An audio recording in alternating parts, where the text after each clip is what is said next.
Around Leeds, there are rumours of a list that exists deep in one of Victor Orta's many notebooks. On that list, there are a number of players broken down per position on the football pitch, all of whom are potential replacements who can be brought in at Leeds United should the need arise. Hello and welcome to Orta's List, a new series on All Stats, Aren't We?, which is dedicated to scouting footballers around the world in a bid to create our own version of Victor Orta's List. I'm John Mackenzie, and I'll be joined throughout the series by All Stats Aren't We's very own Josh Hobbs and a very special guest, scouted football veteran, but Leeds Live rookie. It's Joe Donahue. Joe, welcome to the show. Thank you, guys. Really pleased to be on. I think that's the first time I've been referred to as a veteran of anything, so it's it's refreshing to say the least. But yeah, no, I've admired sort of the work that you guys have done at All Stats, Aren't We, for quite a while now. So yeah, I'm pleased to get my teeth into a little bit of scouting. Yeah. And we've been both big fans of scouted football as well. And I'm just on my first version of the scouted handbook. So I'm a scouted handbook virgin. So I very much enjoyed getting into that. I will mention it later because there is a player honorably mentioned later on who is in the scouted handbook. Josh Hobbs, how are you? I'm doing well, mate. I'm excited about this. It's going to be a lot of fun. It is. And as Darren pointed out on the podcast today, you are on the live stream. That's how we get you into this channel, right? So I only come when I get to show off my face. We had a long section comparing you to Ginger Spice actually in the podcast, but I cut it out because it was a bit too, I don't know, boomerish. But just to lay out the format of these shows, so you know what you're getting into. We're going to spend the next hour talking about the left-back position. We'll begin by talking briefly about the position itself and what we're looking for from a left-back in a Marcelo Bielsa system. And then we'll reveal our 4 potential targets before profiling each one. And we'll end the show by talking valuation and close by picking out our best option in the position.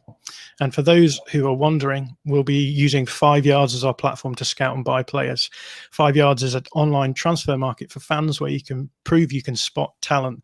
Their prices nicely reflect those of the current market, and there are some great scout reports on there too to help inform our decisions. And we'll have £100 million in 5 Yards currency to upgrade Leeds' squad across the next 4 shows. Any money spent on a left back decreases our budget for a central midfielder, and so on and so forth.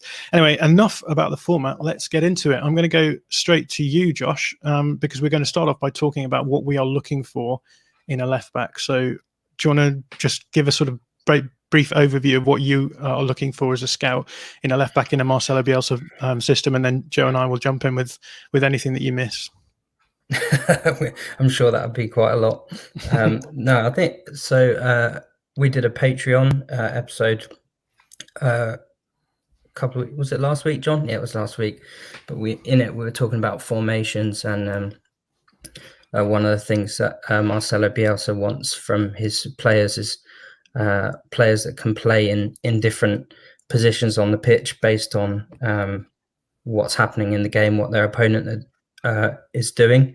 And when he mentions left back, he talks about someone that can play as a winger, can come into midfield, can drop into left centre back if needed. So we need to find a player that has capabilities in like all those positions, which is mad, but that's our manager. But specifically, we want someone that's got press resistant qualities, because that's an area where Leeds have suffered a little bit this season in terms of in build up, having Alioski pressed quite a lot. I think we can all draw our minds to the Arsenal away game and how that didn't go so well. So someone with good touch, ability to create space themselves, ability to wriggle out of danger, passing quickly, combination play, someone that's got the energy that Alioski has. That's very hard to to reproduce, but hopefully some of these players have got that. And yeah, threat in the box, which is something that I think Alioski's underrated in terms of his threat in the box, get in and attack the back post, as well as put in a lot of crosses. We've just got a message from Josh Denby who says if it's Orta's list, you can bet they'll be left-footed, which I think is true. In fact, all of the players we're looking at today are left-footed. Joe Donahue, you have spent this season watching Leeds for Leeds Live. What have you made of the left-back position? Like, how have you sort of learned to appreciate what it is that is expected of the left-back in this Marcelo Bielsa system? Varied, I think, is sort of the one word that I'd use to describe the left back position. Obviously, we've had Alioski there, Dallas there, very briefly, I think Leif Davis as well towards the beginning of the season in the cup game and against Crawley. So there's been, I think, the one constant throughout those three players has been the ability to push on into the opposition half, essentially, which is obviously in a Bielsa team you're always going to need. It's not. Obviously, it's a back four, but it's not that flat back four that you may associate with English football. So it's a lot more fluid than that. And I think, especially with Dallas, especially in the recent weeks, seeing how effective he's been at coming into that number 8 role, essentially as an emergency number 8, I think that has helped him in his left back duties as well, having that ability to come inside and maybe not being as overawed as some wide players might be. When they come into the middle of the pitch and suddenly go, right, I've got 360 degrees to pass to here, but equally I've got all angles that opposition players can come from to tackle me. So I think that might be one of the more underrated aspects of Mr. Unsung Hero Stuart Dallas. So it's a varied position. I think it's one that I'm glad to be looking at, because I think it's one where you don't have an absolute definite starter every week. It's a good position to start for the first episode, I think. Yeah, and I think maybe just one final thing that I would add to this is that in terms of thinking about what it is that Alioski has done this season, it's very easy to fall into that trap of just thinking about how are we playing at the moment and how might we alleviate some of the problems that we're having at the moment. But I get the impression with Bielsa, like he has an ideal way that we're going to be playing, and we've seen a very different play style from the left back in the 2 seasons in the Championship as well. And I suppose when I was evaluating the players that we've selected, I spent a lot of time kind of thinking, right, we know what Alioski isn't doing well. We know that he isn't great during the build-up. We know he's not great at the press resistance stuff. But also I was kind of trying to think, well, what is it that Bielsa actually wants from like a left back in terms of some of the general the positive attributes that we saw a lot of in the Championship, which was the left back getting really far forward a lot of the time. So I'm kind of interested in maybe some of the qualities that we can see in these 4 players that we've picked, where we can see that there would be a sort of positive aspect for Leeds United as well. So looking for that ability to carry the ball. Some of these left backs that we're looking at are very good ball carriers. The crossing aspect, some of these left backs are very, very good crossers. Which of those do we think are going to be the attributes that we really need to see in a left back with Marcelo Bielsa getting his team closer to the ideal that he wants? So I'll throw that over to you both now, and just so we can talk a little bit about what it is that in terms of the attacking side of the game maybe that we need a little bit more of.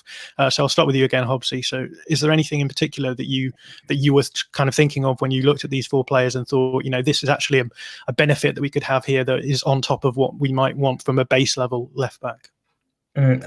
Something that I looked at was someone who makes underlapping runs as well as overlapping runs, because I think we don't always see our fullbacks going outside the winger, but also coming into the box and then hopefully trying to make cutbacks from inside the box.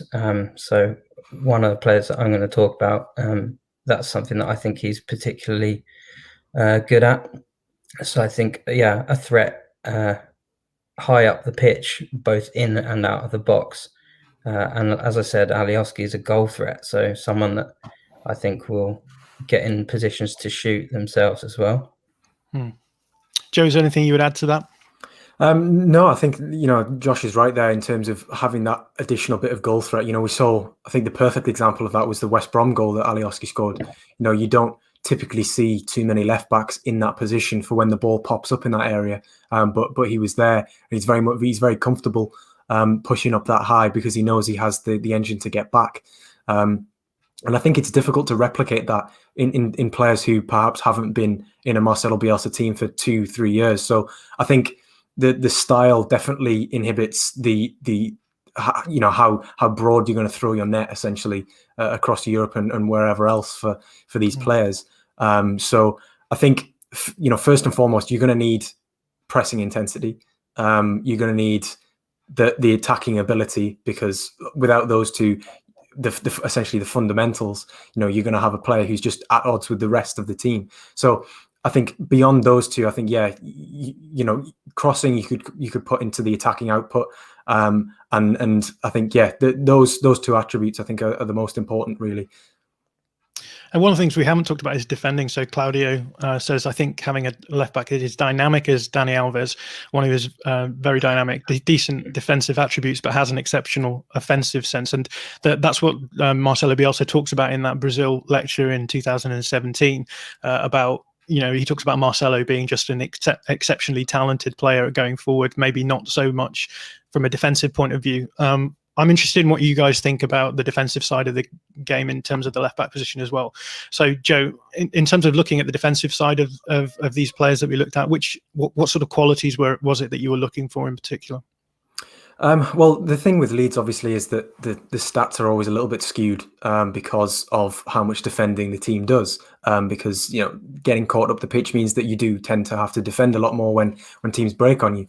So one of the things I was looking at was whether players are very good at pitching in with your old school defensive metrics, your tackles, your interceptions, whether they are essentially being very press heavy because they know that they need to reclaim the ball as soon as possible.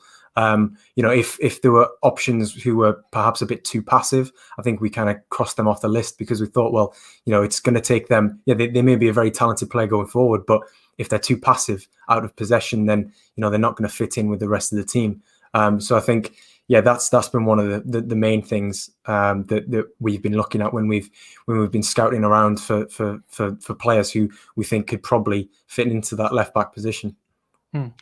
And I'll just hand this over to Josh. I guess the other thing is that we know that Leeds can be a little bit flaky in defensive transition as well. So how did that factor into your scouting for these players in terms of what the left back would be expected to do in terms of dropping back in?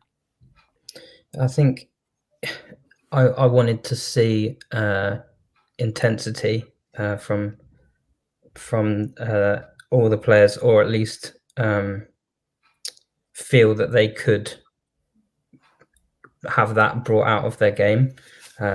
So one of the players that I'm going to talk about, his team aren't particularly intense defenders, but their system is set up in such a way that there's somebody else in the team that can sort of cover his spot defensively. But it's all a question, isn't it, of do you think it could scale, like his output could be scaled up when coached in a different system? So looking for, do you think they've got the physical attributes, like have they got stamina, pace, and then you just have to trust that they would be able to do it if coached to do it.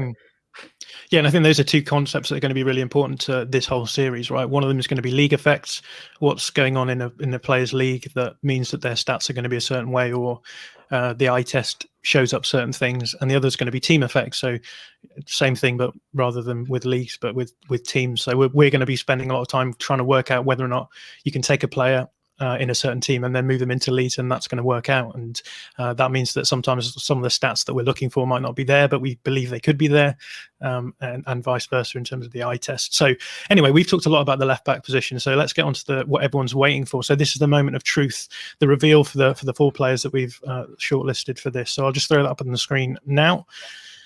So I'll just run through them quickly. We've gone for Hoffenheim's Ryan Sessegnon, Brest's Roland Perrault. No surprises there. He's the one that everyone's been talking about. We've looked at Stuttgart's Borna Sosa as well, and then AZ Alkmaar's Owen Wijndal. I think we're going to kick off with Josh Hobbs. So Josh is going to talk to us a little bit about that final player, Owen Wijndal, the 21-year-old at Alkmaar. So off you go, Josh. Great. So I think anyone that follows me on social media knows I'm big on the AZ Alkmaar players. They've got so many exciting players, and Veendal is one of those that stands out when you watch them. So he's 21. He's been in the team since he was 18. I was saying this to the guys earlier. He's played almost 8,000 minutes for the first team already, which is a pretty incredible amount of minutes for a 21-year-old. So a little bit of reference. Shackleton is the same age, and he's played less than 2,500 minutes. So we know Shackleton's only started like 10 games or something. So it's a bit of a mad one to compare him to, but the same age and nowhere near the same amount of minutes. So before I go on to say a little bit more, I just want to read some stuff from 5 yards. So one of the things about 5 yards is that there are scout reports on the site. And I've got something here from Felix Pate, who's done a scout report on Veendal. So he's given him a level now of 72. So for reference, that's sort of a lower end Premier League player, but he's given him a really high potential of 87, that's Champions League quality left back. I think that rating is fair, given that he hasn't stepped out of the Eredivisie at this point. But to go on to something that he says about style of play. So, John, you should have that other graphic for style of play. So, excellent carrier, dribbler of the ball, low centre of gravity, good balance, allows him to keep control in tight spaces and take on his man regularly. Crossing is generally whipped and quite accurate. Left foot is very strong. Defensively prefers to hold position and wait to intercept or block rather than proactively seek a tackle. Quick, short passing is strong and rarely speculative. And he goes on to say in the section that 5 yards have, what club could he be perfect for? He said Leeds. So that's good for us, I think. But what I want to say about him, so press resistance, I personally feel that he's going to be one of the best on this list. He's come through the AZ academy system, and they're used to playing out of the back. It's sort of a very typical thing in the Eredivisie anyway. It's a very technical league. And he's very comfortable on the ball. He's intentional with his first touch, looking to make space for himself. If he's receiving it under pressure, he needs to touch it backwards towards goal and put his body in the way so he can play it back. He'll do that. If he needs to clear his lines, he's not afraid to do that either. He's given quite a big responsibility for ball progression in the team because he plays closely in partnership with 10 Koopmeiners. I've just butchered his name there. It's more like Cope Miners, but I can never say it without reminding myself. But he's like the main ball progressor in the team, but he drifts out to that left back space. So Veendal will play a ball into him and then move up the pitch high and wide, or drift centrally, inverting whilst Koopmeiners looks to play passes through the midfield, have space for big switches of play. He's much more comfortable receiving that chipped pass that we see Meslier make quite a lot. That I think every time that goes to Alioski, I sort of tense up. But I think you see that quite a lot with AZ. They play that pass a lot. And I think he's just strong technically overall. He does that underlapping thing that I talked about, and when he gets in that position, he's really good at getting his head up, and he often plays sort of like a whipped pullback to the edge of the box, because that AZ are good at getting runners on the edge of the box. So it'd be interesting.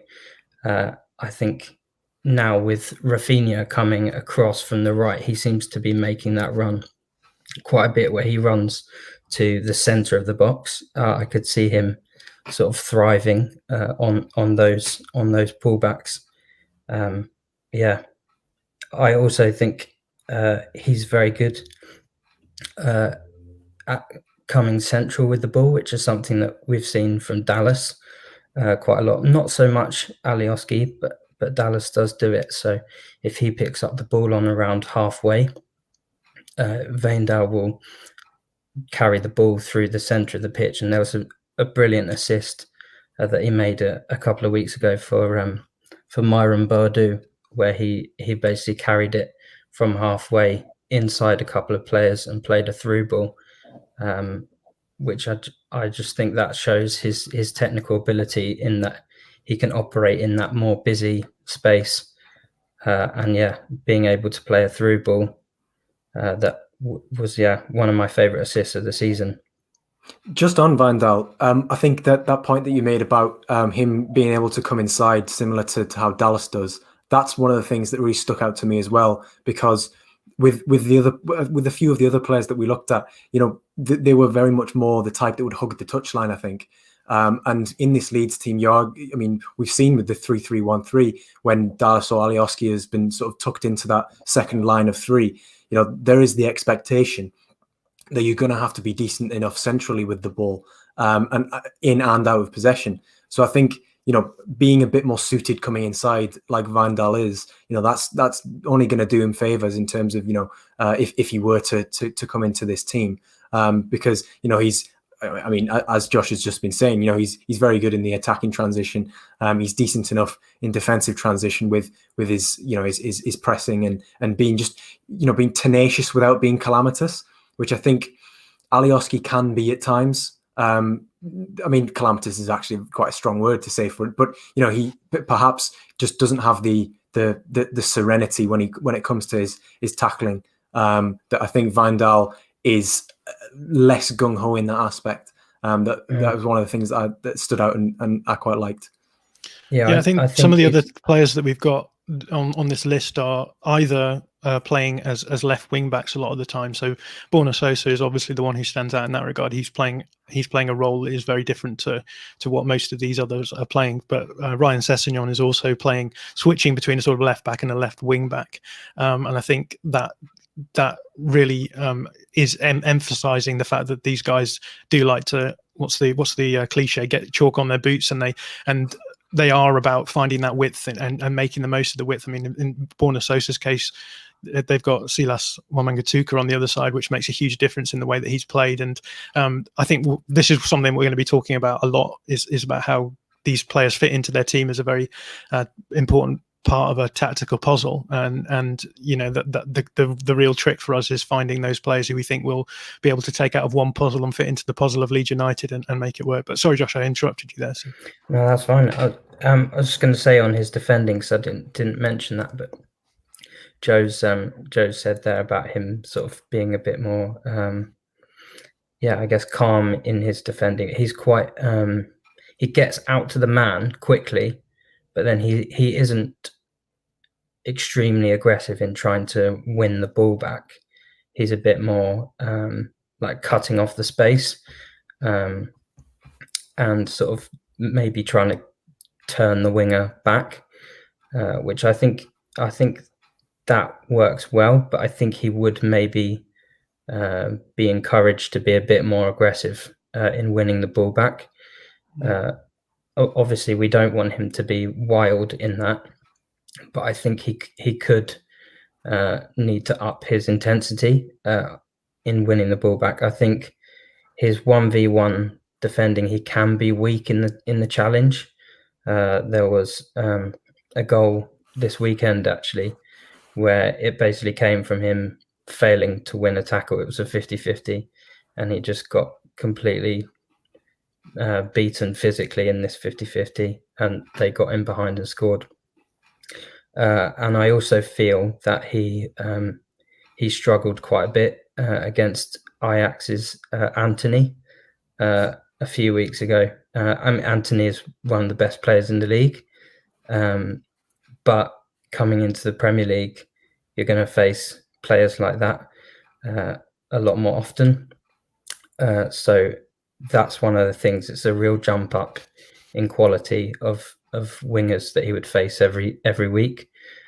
So that's one of my concerns, but he's still a player that I like a lot. A question I was going to ask the two of you actually is, Wijndal is the only player in our list who isn't in the top 5 leagues in Europe. And I just wondered how much you thought that came into play. We'll start with you, Joe, on this, because you're obviously covering a lot of players and a lot of leagues for Scouted. What's your sort of general take on the Eredivisie and how compatible someone like Wijndal would be bringing them into another division like the Premier League, which is obviously a step up? I think it's very hit and miss, and it's got a reputation for being that way. But I think a lot of the time that has been to do with the clubs that Eredivisie players have been signing for, particularly in England. You know, whether those clubs in England have been able to facilitate the smooth transition of a player, you know, just because they're coming from a league which is traditionally a bit lesser than the Premier League, Liga, Serie A, Bundesliga, La Liga. You know, it doesn't mean that they're not, you know, it's essentially like saying a player who comes up from the under-23s and then goes into the first team and makes the transition. You know, why can't a player from the Eredivisie do that? You know, just because it is a lesser competition doesn't mean that, you know, this player isn't perfectly suited for this system. I think it's a nuanced discussion, I think is probably a fair way of putting it, because you know, you've got your Janssens at Tottenham, your Van Nistelrooys at Manchester United. You've got you know, the De Jong brothers at Newcastle who didn't work out. You know, it is very hit and miss. But I think if you've done your homework correctly on them, and you really think that player suits the way that you want to play, and I think when it comes to Leeds, that's very you know, it is very relevant because Leeds play in an ultra specific way. So if you're scouting with that sort of ultra specific lens, then you're going to naturally come across players who are going to fit. So I think it's for a team like Leeds, who probably do scouting very well, as opposed to others, I think it's less of a gamble going from lesser competitions. Josh, I'll go over to you on this, but I will put this question up from Josh Denby, who says, how feasible is the purchase? Are AZ under pressure to sell, i.e. short contract, need money? So do you want to throw that stuff in as well when you talk to us about the possibility of Wijndal coming across? Yeah, so first of all, in terms of the transition from the Eredivisie, I think we've seen midfielders and defenders make the transition fairly well in the past. I don't mean for Leeds, because I can't really think of many for Leeds, especially not in the Premier League, because it's been such a long time. But just thinking of other teams in the Premier League that have signed players from the Eredivisie, I think it's been forwards that have maybe not adapted to the league so well, and I think that's potentially because of they can get bullied by the more physical defenders in the Premier League. But that's kind of my theory.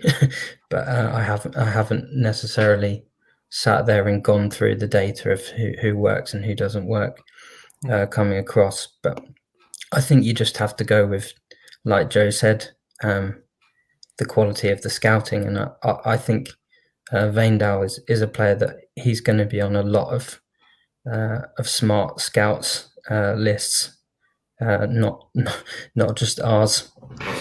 In terms of him being available, yeah, I mean, I think that Dutch football has suffered quite a bit in terms of the coronavirus lockdown. They've been pretty much a whole season without fans. Obviously, so's the Premier League, but the Premier League's got far more TV money, and I think they're a team that do produce players that they sell anyway.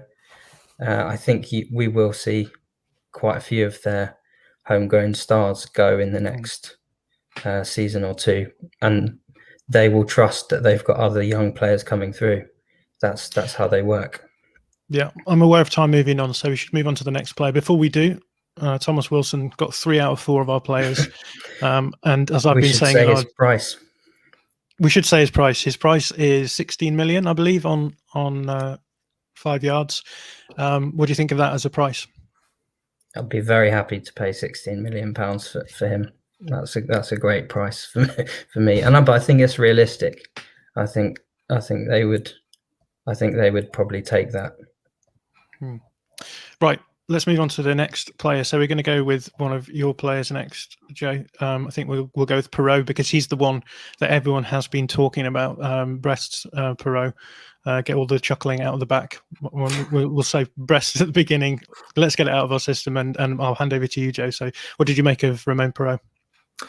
Yeah, I'm a big fan of Roland Perrault, because what we were saying about Van Gaal is, he's very good in terms of his tenacity. It's obviously one of the attributes that Alioski is known for as well, and Perrault is very much a similar type of player. He does foul a lot. He does pick up a few yellow cards here and there, but I think if you can channel that into some sort of into positivity in this Leeds team, and who better than Marcelo Bielsa to coach a player, then I think there is an argument to say that you can take this 23-year-old and turn him into something really, really, really good for the team. On the topic of being a goal threat, he is similar to Alioski in terms of being a goal threat. He's got the last time I checked, I think it was an XG of 1.6 so far this season, which obviously isn't that high, but he's a left back. So for a left back, that is quite high, given the quality of chances that he's likely to be getting. And he's got 3 goals to show for it. And all 3 of them have been from similar positions to Alioski's goal against West Brom. On that left-hand side of the box, striking it really well.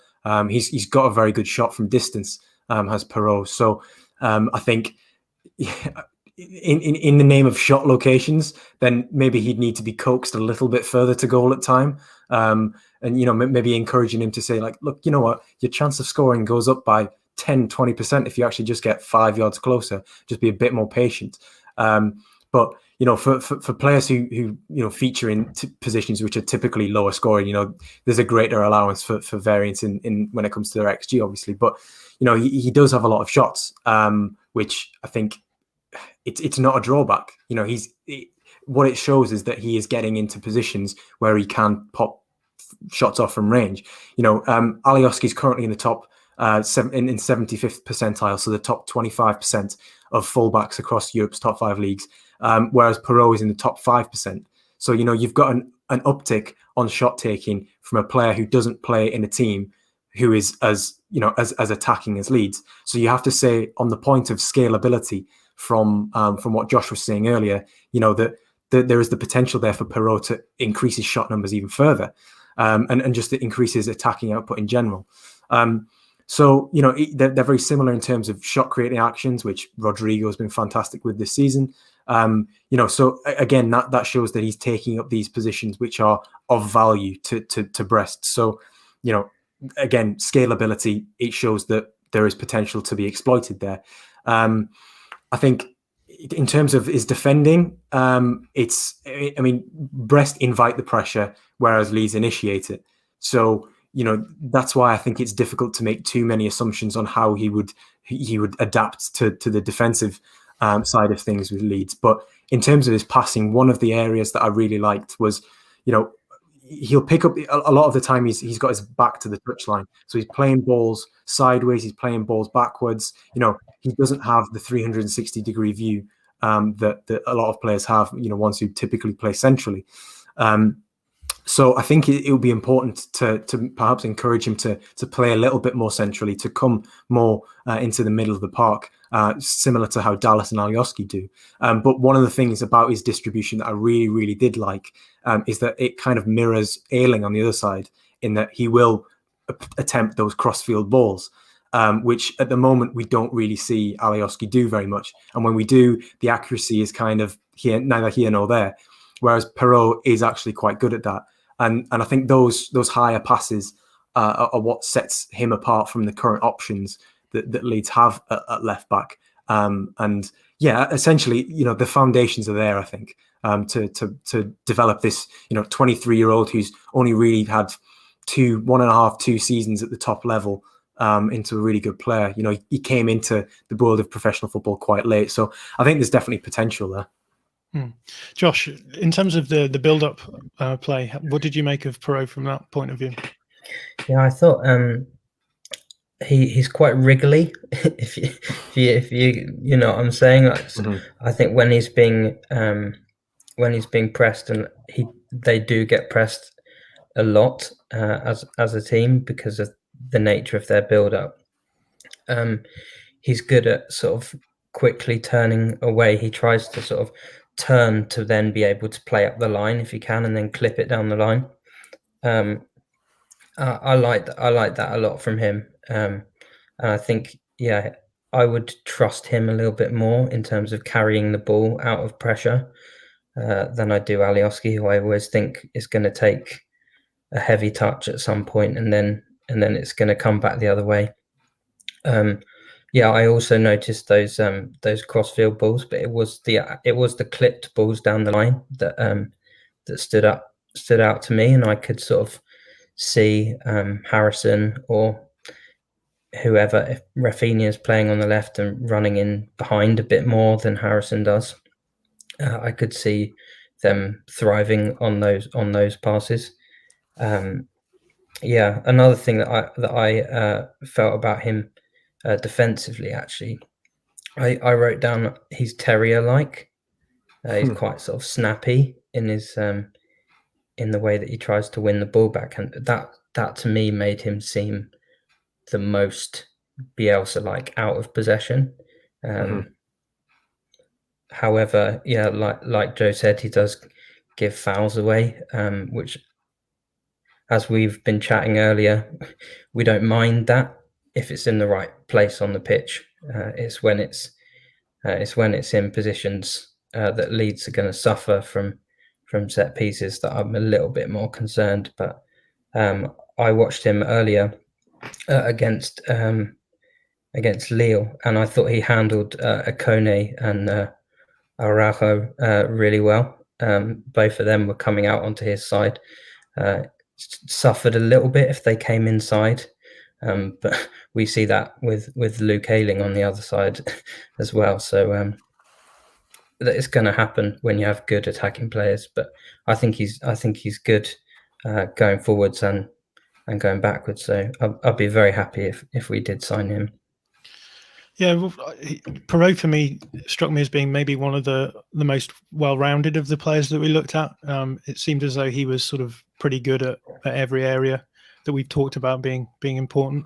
And he was, again, as you've been saying, Josh, he's one who, to me, seems like an obvious, sort of having an obvious upside in a Bielsa team. There's things that he does that make it, that remind me of what it was that Alioski was doing well in the Championship side, for example, getting into those areas, good crosser of the ball. I think he'll be okay in build-up play.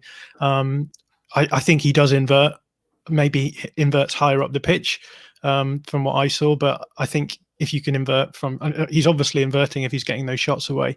I think you can do that in the central spaces as well. Let's just talk quickly before we move on, because again, I'm conscious of time, but just about crossing. Like how important do we think crossing is for the left back position in the Leeds team, Joe? Given that I think last season we made a big thing of how Leeds were build up on the right, switch it across to the left to Harris and try and get him one-on-one against an opposition fullback. And if that option wasn't on, then he would just roll the ball back to whoever was the left back, and they would sort of drill a cross in. Do you think that sort of thing is going to be on Bielsa's mind and Orta's mind as they're looking for this kind of player? Well, I think it should be because you don't really see the attacking makeup. The Harrison, Bamford, Rafinha. You don't really see those three changing between now and the beginning of next season, really. Considering that Bamford's obviously closing on 15 goals for the season, and Rafinha has obviously done what Rafinha has done. you don't really see that changing too much. So you'd assume that you'd be recruiting for someone who's going to work well with those three players, particularly Harrison, if obviously his future is clarified by that point. But I think in terms of crossing, it's very much like passing. A good cross is made by the person who's on the end of it, just the same as a good pass is made by a good run. And I think crossing is. We'll get onto this with Borna Sosa, but crossing is made a lot easier if you've got somebody in the middle who is going to cause a problem. He's going to disrupt the defensive makeup of the team that you're attacking. So I think the majority of these players that we've discussed, they do have the technical quality to be good crossers. I think Perrault is one of them. I don't think he's the best in this list, but I think he has his crossing ability is at least passable. And while I don't think that that's one of Alioski's strong points, I don't think it's one of his real downfalls either. I think that, he can maybe be a bit rushed with them. They might hit the first man on occasion, but you're going to get that with any player. Nobody is going to replicate the Trent Alexander-Arnold style of crossing, without being either immensely naturally talented or costing a similar fee that Trent would cost. So, yeah, I mean, I'm a fan of good crossers, but I think there are a lot of, there's a chain. Essentially, there's a lot of factors that come into play.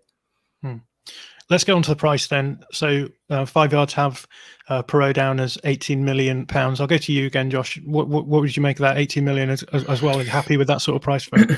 Yeah, I think it's about where I thought he would be at. I had a little look at what their highest sale ever was. I think it was Gineppo, who's at Southampton. I think he was about 17 million.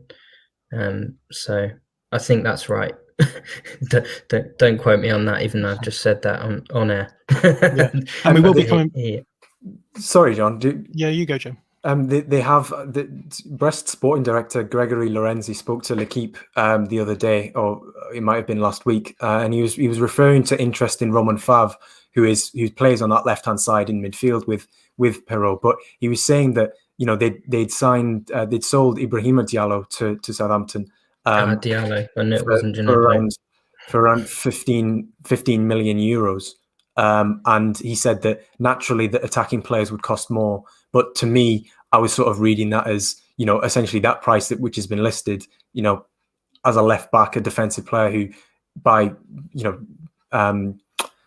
deducing sort of what Lorenzi was meaning by that, players he would perhaps cost in that range. And I think with another tranche of 125 million, roughly thereabouts, of Premier League TV revenue, I think if you spent 15 on a fullback, which is a position which needs sort of a little bit of surgery on, then yeah, I think it would represent a good investment. Yeah. And we will come back at the end here to talk about the relative pros and cons of paying for however much for each player. So, but before that, I am going to move on and we'll talk about my player, who is Ryan Sessegnon. So Ryan Sessegnon, 20 years old, 30 million in the 5 yards database. Everyone will have heard of Ryan Sessegnon. We probably will have seen him play. He came through the youth system at Fulham. Moved to Tottenham Hotspur, but has barely played there. This season, he's been out on loan to Hoffenheim, who are a mid-table side in the Bundesliga. They're about 11th at the moment. They had a fairly disappointing season. They were out of the Pokal quite early on, second round to a lower-ranked side. They've just been knocked out of the Europa League, knocked out by Molde, the Norwegian side, which was a bit of an embarrassment after they absolutely flew through the groups. In terms of Sessegnon himself, he's played 14 times in the Bundesliga this season, and his season sort of punctuated by a fairly long spell out between match day 15 and 21, which was down to a so-called knock, whatever that means. But it means that his season has sort of split in two halves. So those 14 games came across those two halves. In terms of looking at the data, his numbers are pretty good.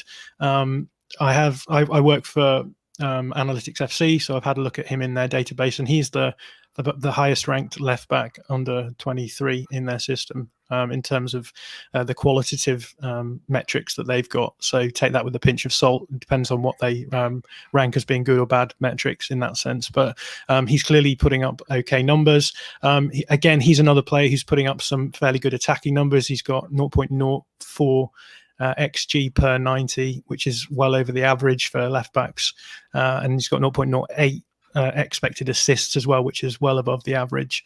His crossing accuracy is quite low, and this is something I picked up on. I didn't rate his crossing that much at all.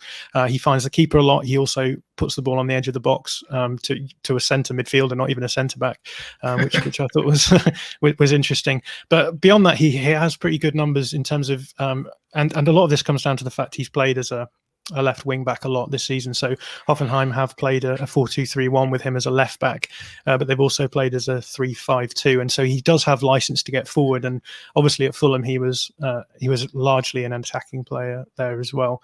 So he's got some decent numbers in terms of getting the ball in advanced spaces. But defensively he comes out quite well as well. He makes a decent amount of tackles per 90, so 2.4 tackles per 90, which is well over the average for left backs in the top 5 leagues. His tackle success is about average, so he's getting a high volume of tackles, but he's making sort of the number that you would expect. The other big thing in his defensive side is pressures. He's I think the player that we looked at who had the highest pressures per 90, 15.9, which is good. Alioski I had a look at, and he was a little bit higher than that. I think he's closer to 18, 19, 20 per 90, but that's obviously a team effect. The other thing to say is that his dribbling numbers aren't that great. He doesn't put up a huge volume of dribbles, and that surprised me a little bit, because he does I think have that in his locker, and we've seen that when he played as a more attacking player at Fulham. In terms of just the sort of style side of things, I broke this down into just sort of defensive and offensive. I think as a defender, he's an interesting player, because I don't think that he's a great defender. In many respects, and I think the reason why he's got good numbers but doesn't look great is because I think he's maybe quite an athletic defender, so he uses his athleticism to defend. That's why he's got really good pressing numbers, but sometimes I think it's almost like he makes up for maybe a little bit of a lack of finesse defensively by being able to catch up with play that gets past him. He can get turned quite easily in 1v1 defending, which I think is a little bit nervy when you're talking about a man marking system. Other than that, though, I think he's an intelligent positioner. I think his positioning was largely fine, and also he was, because of his athleticism, he's very good at defending in transition. So I in terms of his defensive side of things, I thought he reminded me a lot of Danny Rose. Actually, I remember Danny Rose when he first started out was a similar sort of defender who would lose players tracking them, but then he would have the athleticism to get back and maybe even surprise them on the ball. So on the offensive side of things, I've got poor crossing. I didn't think his crossing was great, but I thought his build up was okay. I think he can build up if he's given a few yards of space. I think he can maybe lose his capacity to control play when the opponent is a bit more aggressive, which I suppose is a little bit worrying, given that that's something that we picked out as a weakness in Alioski's play. I think sometimes he has a tendency to pass into opponents down the line, as something that I noticed him doing quite a bit, but he does underlap well in build up as well. So he's another player who I think, if push comes to shove, would be able to invert in that way. So there's that. In terms of dribbling, one of the weird things that I picked up on him in terms of his dribbling and his ball carrying is that it's almost like he has like two different tempos. It feels like sometimes he gets into a sort of left back mindset where he does left back things, and then he gets into a sort of left winger mindset where he's like, oh, I've got space in front of me, I'm gonna go for this, and it's sort of like he moves from 0 to 100 miles an hour very quickly. And I think sometimes I would like to see maybe a bit more variability in his tempo, so that he's not thinking, oh, I've got space in front of me, I can just go as fast as I can in a straight line, dribble down the line. Sometimes it would be good for him to sort of hold the ball up and try and bring it inside as well. And obviously that's something that I think would be pretty important for Leeds as well. Insofar as we do a lot of build-up playing in wide areas where you have the left back, one of the eights, and the winger in a triangle trying to move the ball around as well. So yeah, I think that's pretty much everything that I've got on Sessegnon. I wondered, we'll go to you first, Joe. I mean, Sessegnon is a guy who's been around for a while per English football, and I think there was quite a lot of hype about him, especially when he was at Fulham, and then he moves to Spurs, but hasn't really seemed to make that leap into the highest level. I wondered what your take on all of that was. Yeah, I think he was always better with Fulham, or at least looked better with Fulham, because he was the impetus in what was a pretty passive team. You know, when he broke through at 16, Fulham were, you know, in sort of the lower reaches of the Championship before sort of, you know, surging back up and getting that first promotion. Before that, he was then obviously sold to Spurs. You know, I think with him, my only concern is that he's played a lot of minutes at a very young age, and his profile is very athletic, as you've said.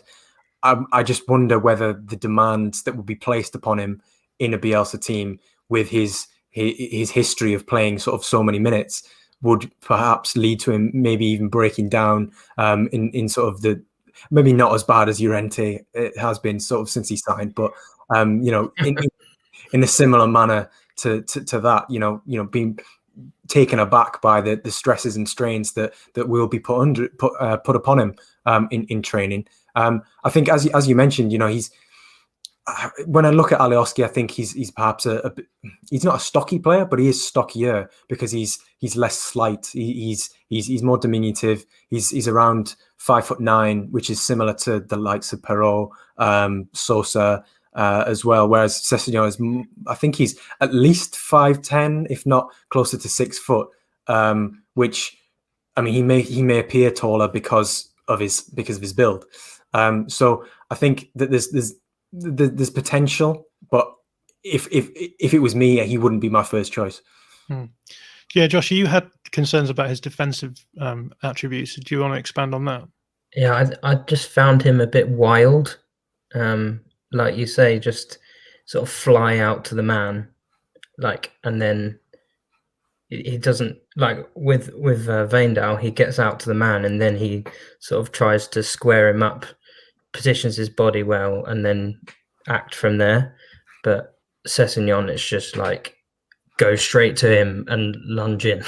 That's how it sort of came across to me. But yeah, you obviously gave us the stats for the upside for him, which are his attacking metrics, and that was another that stood out to me, that you could see that he's played a lot as a winger. He's still got those winger instincts, and I think out of all of these, he would be the one who would be the biggest threat arriving in the box. Yeah, and I guess he's similar to like Alioski in that sense, right? That Alioski and Dallas, for that matter, were both considered to be wingers in their early careers. So it would be a potentially logical move for him to move back into that left back position under Bielsa as well. I think let's move on quickly, but I just want to talk a little bit about the price and the situation as well. We've got Boydie Boyd in the chat here saying, I'd be very surprised if for Spurs to sell Sessegnon, especially considering their squad and HG situation. I don't know what HG stands for there. Homegrown. Homegrown. But yes, I think we've got him down as £30 million on the 5 Yards platform. That's obviously the most expensive player that we're looking at by a long way, and I'm not convinced that the extra 10 million that you're paying for him is worth it. What do you make of that, Hobbsy? Yeah, I mean, I pretty much agree. I think there's the premium of you're buying from a big club, whereas with all of these other ones, that I think it would be a step up for them. So yeah. He's clearly the least value here. Yeah. Well, again, I'm conscious of time, so let's move on to the final player. Sorry, I've not given you a huge amount of time to talk about him, Joe, but Borna Sosa plays basically a left wing back for VfB Stuttgart, and he's valued at 17 million on the 5 Yards platform. So what do you make of Sosa, Joe? I mean, my first take of Sosa, sort of watching him, was that this player's not a defender. He very much hangs very wide on the left and very high. But that is, again, when you're talking about Stuttgart, it's very much the same in the Bundesliga. You know, they're very similar to Leeds. You know, they've got a very very fluid way of playing. It's ultra specific. They make for games with plenty of goals, which again sounds familiar. They're fun to watch, and that's because they kind of do throw caution to the wind in the same sense that Leeds do. The difference with Sosa is that, yes, he's an attacking fullback, but he's less of a goal threat, much more of a creative threat. However, I'm going to be a bit of the caveat king here and say that while he is a creative threat and he's very good at crossing, he does have 6'7" Sasha Kalajic to aim for in the middle. And that's pretty, 6'7", you don't get too many players who are firstly as mobile as Kalajic and, second of all, 6'7" to aim for. But, statistically speaking, he is pretty much by far the most creative player in this list. He's in the 99th percentile for fullbacks for expected assists. He's got 4.8 this season, which is, I think, it's similar numbers to Rafinha. He's in the 99th percentile for key passes as well as actual assists. So pretty much across the board there, you're looking at a very, very creative player who's very much received the ball, head up, cross, head up, bomb on, and cut back. But again, those numbers are slightly skewed because of how vivacious that Stuttgart can be. Similar to Perrault, you are going to get those Ayling type crossfield passes from Sosa, which I think is one of the areas that I think, if you're looking for balance on both sides of the pitch, then that is a good attribute to have. In terms of drawbacks, though, I think he's quite one-footed. He relies on having that touchline. I hadn't heard it, but I quite liked your analogy, the chalk on the boots cliche from earlier on. But he is very much a chalk on the boots type of player. He likes to hang wide, and it's difficult to assess how good he'd be in a back four, in this Leeds back four, because he is essentially playing ahead of three central defenders with Stuttgart and definitely one defensive midfielder and then one box-to-box midfielder who's very, very adept at doing defensive work. So, he doesn't have to do a great deal of defending. So that would kind of be my red flag, is that he's not really that intense with his pressing. He hasn't done very much in the way of defending this season because he hasn't had to. So it would be very much an untried, untested player. But attacking, this is the opportunity cost. Attacking, he has shown just how effective he can be. Pretty much every attacking metric, he is up there among every fullback in Europe's top 5 leagues. So it's one way you have to balance it out and say, well, are we going to take a bit of a gamble and say that, Sosa could be the player that the Luke Ayling of the left-hand side in terms of progressive carries, and actually going one step further and being the crosser who's going to deliver, balls on a plate for Patrick Bamford's head. I do wonder, but yeah, the take-home message is that, yes, he does start as a left wing back, but you only need to look at the player who's on the opposite side, who is Womanga Tuka, who is essentially a striker, but playing as a right wing back, to exemplify just how unique and niche his position at Stuttgart is. I'm glad you said Womanga Tuka there, because I think it sounds great in a Newcastle accent. So thanks for that. In terms of Sosa, yeah, as you said, I think what's so interesting about him is that so much of Stuttgart's tactics are based around, getting space for Womanga Tuka on one side and then getting space for Sosa on the other, and making sure he has plenty of space and time to just get those crosses in. I'm not sure that would happen so much, at least the way that Leeds are playing in the Premier League this season, in terms of the fact that we're being pressed quite aggressively in wide spaces, because I think teams realise that that's pretty much our tactic: get the ball in those wide spaces and try and get the ball in from there. I'm not sure he would enjoy quite the same amount of space and time in that respect. And so I think it's really tough to judge, as you've said, what would Sosa look like in this lead system. And I share a lot of your concerns with them as well, in terms of his defensive capacity, his one-footedness, especially when it comes to build-up. I'm always a bit nervous about one-footed players in build-up as well. But Josh, I'll give you a chance to talk a little bit about Sosa from what you saw. What were your general takeaways about him? I'm not going to really add anything, because you guys are the two that I think can speak a little bit more about the Bundesliga than I can. But the one thing that I felt, having watching him, was he would be top of my list if we played the 3-5-2 that we have occasionally played more regularly, but it turns out we play it sort of 3 times a season. So against Sheffield United, basically, that's it. Well, you can't bring in a player just when you play Sheffield United. It's a little bit too much of a luxury. We played it a bit last season where we had like a run of games in sort of November time where Harrison just had the whole left flank to himself. But then we stopped doing that, and we've never really done it again apart from against Sheffield United.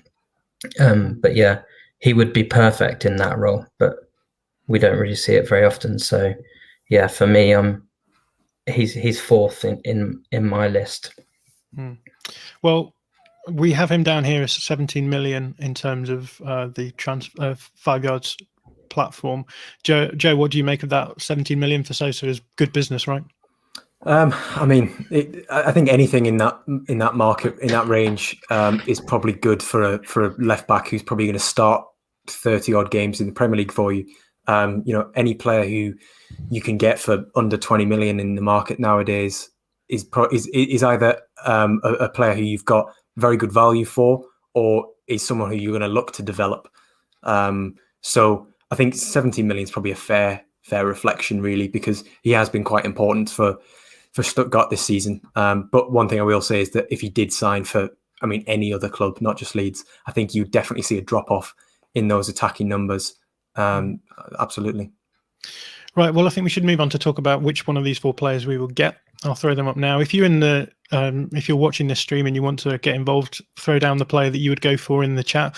We'll just have a quick chat about which players we're going to go for. And I think the best way of doing that really is to maybe try and draw up a rough ordering. So we'll start with you, Joe. What sort of order would you put these players in terms of your ideas about how they would fit and the availability and the cost for Leeds? First off, I'd probably go with. I'll go with 4th first. I'll rattle off number 4 first. I'm going to go Sessegnon 4th, sort of bottom of the list. I just think 30 million could be better spent, especially that last 10 million. Really, I think what you're getting is not far and away above what you're getting for potentially half that money. It's actually interesting. There's one of the comments has come in from Rob Biggins. I was thinking with Ryan Sessegnon, I think he's quite similar to Jamal Lewis at Newcastle in terms of he's very athletic and relies on that athleticism to defend. So I think I'd put him 4th. Then I'd have Sosa 3rd because, as we've discussed, the defensive output I just don't think is strong enough. I don't think it would scale as well as it would with what we've seen from Wijndal and Perrault. And yeah, it's a toss-up, but I think the Liga experience edges it for me with Perrault over Wijndal. I think Wijndal you might pay. I actually think you could probably pay more. AZ could probably ask more for Wijndal because they are a Europa League club, whereas Brest are very much a mid-table Liga side, and essentially based on what Gregory Lorenzi has said. So I think Perrault is, as you said, John, probably the most well-rounded. So he would be my choice. Josh, we'll go to you then. What's your ordering them? Yeah, I would agree. Definitely, Sessegnon at the bottom.